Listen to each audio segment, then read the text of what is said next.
there's something in economics called the middle income trap, which is you can get from low income to middle income pretty directly, assuming you're not utterly corrupt.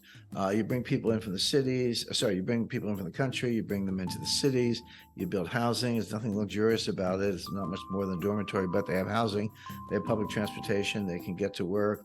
They do assembly style manufacturing. We're not talking about, the German auto industry. We're talking about like Lego style manufacturing where you put things together. People say, well, they make iPhones. Well, they do make iPhones, but all the parts are made elsewhere. They're made in Germany, South Korea, Japan, and elsewhere. Actually, 26 countries for the iPhone. And China just puts them together. It kind of assembles it, puts a case on it, and ships it out. So that's, I don't want to say easy, but that's pretty direct. But then the question is, how do you get from there to high income? Meaning, $20,000 a year per capita or higher. The answer is you can't do it the way I just described. That's middle income. To get to high income, you have to have high technology and high value added. You have to invent stuff. You have to find things that are highly scalable, that are original. The Chinese are not good at that, and neither is anybody else. There are only a couple countries that have ever pulled this off. Singapore is one, Hong Kong, Taiwan, Japan, although Japan's, they had a highly educated population before World War II. They were decimated in World War II, but then when they came back, they had a lot of foreign investment, but they had a well-educated population. So it's very hard to do. So China's stuck there. So you can't just take those growth figures and go, oh, by 2031 they'll pass this. What's happened is it's leveled off. Now, China has slowed down a lot. They've gone from 10% to 7% in terms of annualized growth. They've gone from 10% to 7% to 5%. They're stretching right now to get to 5%. And then in addition to that, you have to look at the components of growth. So there's consumption, investment, government spending, and net exports. And there are many subcomponents in that, including inventories and a lot of other categories.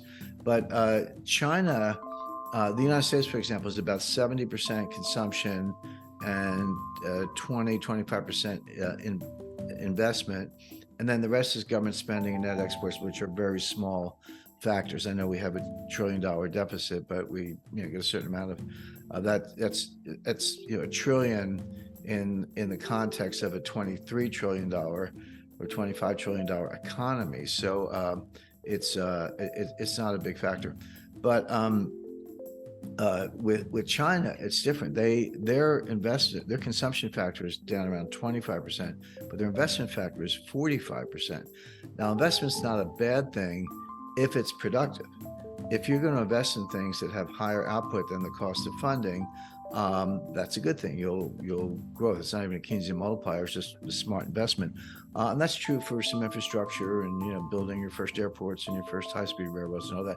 But China has gone way, way, way overboard in non-productive ways. Again, I mentioned I've been to China a number of times. I've seen these ghost cities. I've been in them. I've walked through empty buildings, and the Chinese, the communist people with me, they tell me, well, we're going to fill this up. This is the future Los Alamos of China, whatever. I'm like, guys, there's nobody here. Yeah. And they're like, well, they're coming, they're coming. So my point being, they've wasted it. So if you take the 45% of GDP that's investment and you assume half of it's wasted, and I think that's a good estimate, and you use generally accepted accounting principles, you would write that off. They don't, of course, they just count. I mean, there is real steel and aluminum and concrete and cement and jobs. That's all real. But when they're done, there's nothing there. I mean, they've got a building that's empty, that's not producing any revenue, or a railroad station with 125 escalators that are mostly empty. So they're probably, if you adjust for that, they're probably in a recession already, probably have been.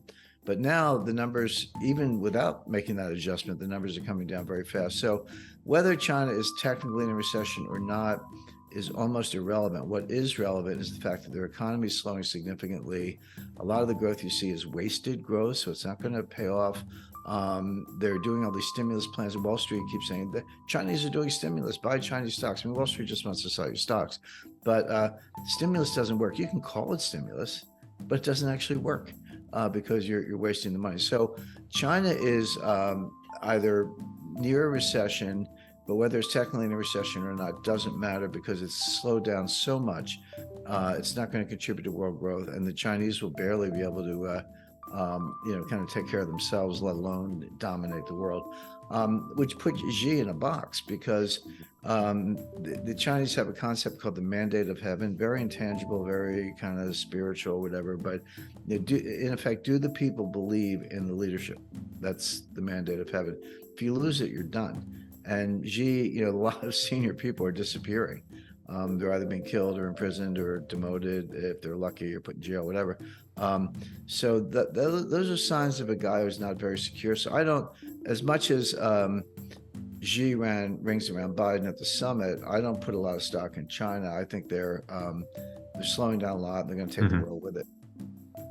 What do you think? One last question on China. What do you think their next move is? They don't have any moves because they're an export powerhouse.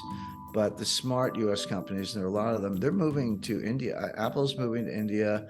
The U.S. foreign direct investment is pivoting to Indonesia, Thailand, Malaysia, India, and elsewhere. A lot of it's being sourced back in the United States. Our labor costs are not, put it differently, so-called foreign cheap labor. First of all, it's not really cheap because it's not as productive. But even if the productivity goes up, it's not a lot more expensive than in the U.S. And you got transportation costs. So a lot of major, tens of billions of dollars are being invested in the U.S.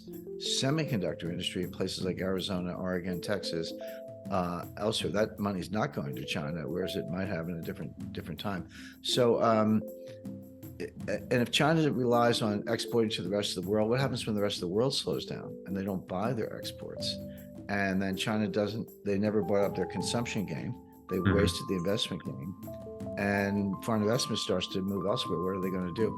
I think they're in a very difficult spot. They can avoid a recession by lying about the data, which they also do. But in real terms, no. Now let's define recession. Let's put it in the Chinese context.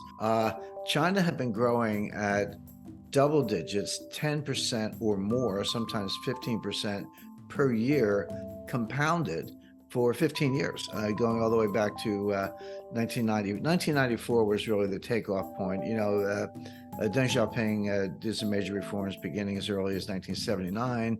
There was good growth in the 80s. My first visits to China were in the early 90s. I was there, not counting Taiwan, because I've been there a number of times, but mainland China, Shanghai. And I actually get out in the country and, south of Nanjing, and been to Xi'an, Wuhan. I've been to Wuhan. I was kind of ground zero for the pandemic, up and down the Yangtze River. So I've been around China, but I started in 1991. And so that's, like 30 years, over 30 years ago. But there were no Americans there. I ran into Brits, Australians. You run into Australians everywhere you go. Some Germans, but no Americans, because it was not long after Tiananmen Square. Tiananmen Square was 1989. The U.S.-China relations went into a deep freeze. Again, I didn't meet an American while I was there. They just weren't around. But it was really 1994 when things took off.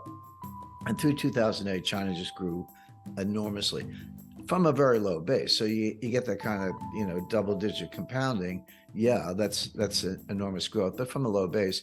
But if you go back to 2007, kind of before the global financial crisis, if you picked up the Economist or the Financial Times or the New York Times, whatever, they would say, well, China's going to surpass the United States in terms of economic output.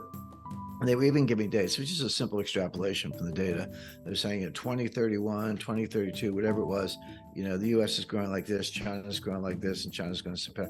And I said at the time that was nonsense. And the reason is that, yeah, that was the growth track record, but you can't just extrapolate from that.